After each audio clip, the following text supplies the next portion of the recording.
Taylor Swift's $50 million New York compound is one of her most daring property investments, but she also owns two $40 million private jets, several other multi-million-dollar homes, a $2 million car collection, and one of the most sought-after music catalogs, among other things. Let's start with Taylor Swift's private jets, which seem to be all anyone wants to talk about these days. Being a global superstar and owning a private jet go hand in hand. Taylor took the plunge in 2011 with the first jet of her fleet, the Dassault Falcon 900LX. This jet has some crazy features. It boasts a spacious cabin that seats 12, luxurious interiors, and a fully equipped kitchen. Technically, you can own a home in the sky for the low price of $40 million. The jet was dubbed number 13 as an honorary nod to Taylor's lucky number. One private jet would be plenty for anyone, but Taylor dropped $54 million for the more sleek and fuel-efficient Dassault Falcon 7X. Taylor is ranked as the worst celebrity offender when it comes to carbon emissions from her planes. And let's admit it would be hard not to make the list with two planes under your name. What's even harder is to launch an argument in her defense when she's averaging 170 flights in just 7 months. As of January 2024, Taylor is over the backlash and has recently sold the Dassault Falcon 900LX for $7 million. By now, you already know Taylor Swift loves to travel in style. But if you think owning two private jets was overkill, wait till you see her car collection. Now, most people scramble for the cheapest ride in the yard for their first car, but Taylor got hers for free, and not even from her parents. For her 18th birthday, Big Machine Records gifted Taylor a pink 2007 Chevrolet Silverado truck, and I'm right there with you trying to figure out why. No hate to the truck, but an 18-year-old with over $1 million to her name is not pulling up in that. The car didn't even get to meet the crew because it was donated within a few months to help raise money for the terminally ill.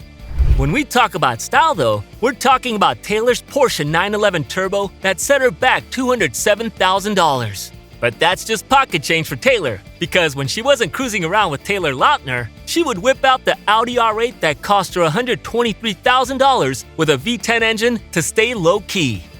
Taylor also copped the Ferrari 458 Italia for $240,000 and a Mercedes-Benz G63 AMG for $156,450. Yeah, with a collection like this, Taylor has no business taking 13-minute flights.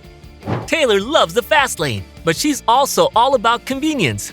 And what better car to get than the celebrity classic SUV? She owns a $100,000 Escalade and a $65,000 Toyota Sequoia, because Toyota is king when it comes to reliability.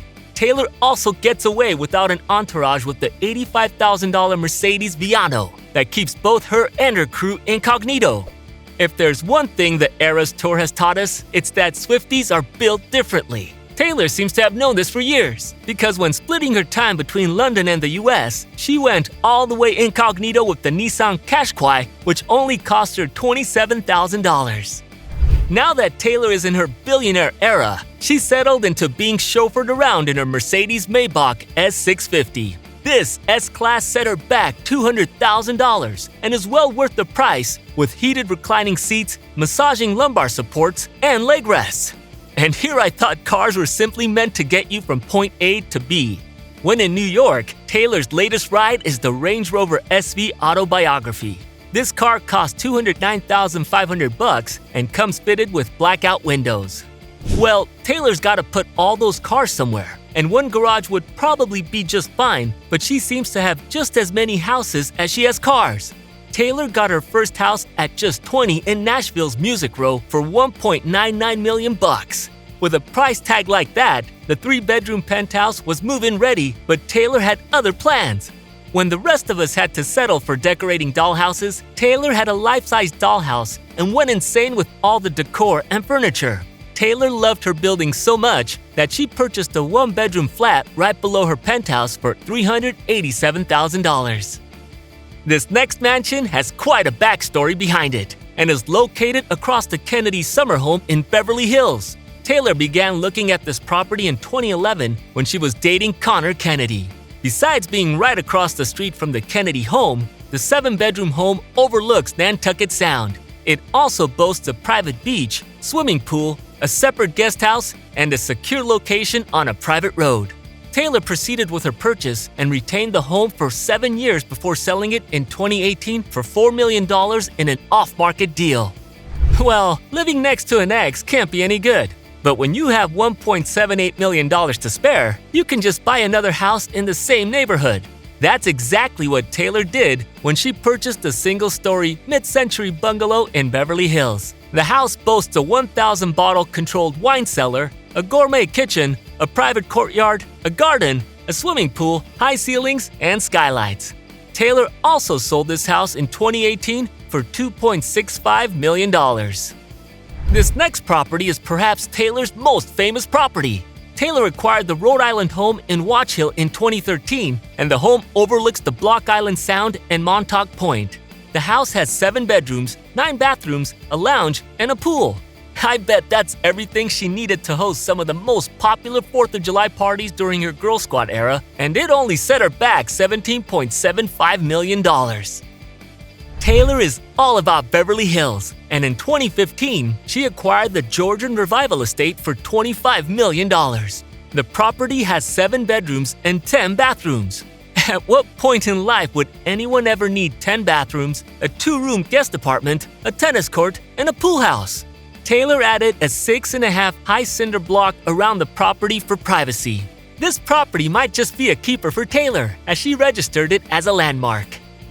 This last property is insane and is Taylor's largest real estate venture. Taylor took the first step towards her New York compound with 2 penthouse units in the Tribeca neighborhood for $20 million. The 2 units were combined to make an 8,309 square foot condo with 10 bedrooms and 10 bathrooms. She then acquired the neighboring townhouse, which features a private terrace surrounded by Japanese paper glass walls, a private wet bar, and dual dressing rooms for $18 million.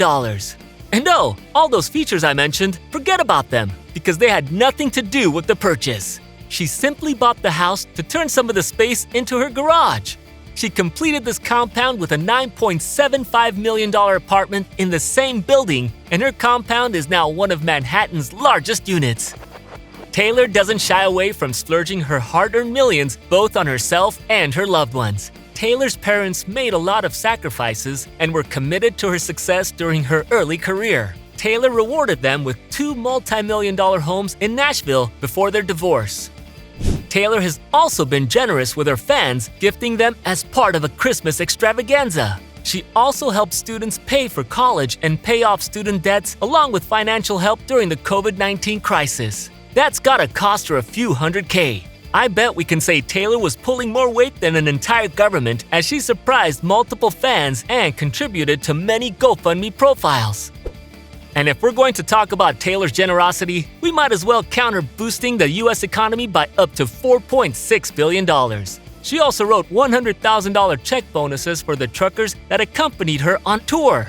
In total, Taylor spent $55 million of her tour earnings on giving bonuses to everyone on her team. Taylor is no doubt a class act and a wonderful soul altogether. If she can keep the space outside her New York property clean, I'm willing to bet she could be crowned one of the richest people to roam this earth. Taylor Swift has no doubt made some crazy purchases, but also some great business investments that paid off big. Her biggest one gave her every artist's most coveted possession, although it meant having to go back into the studios to re-record her music.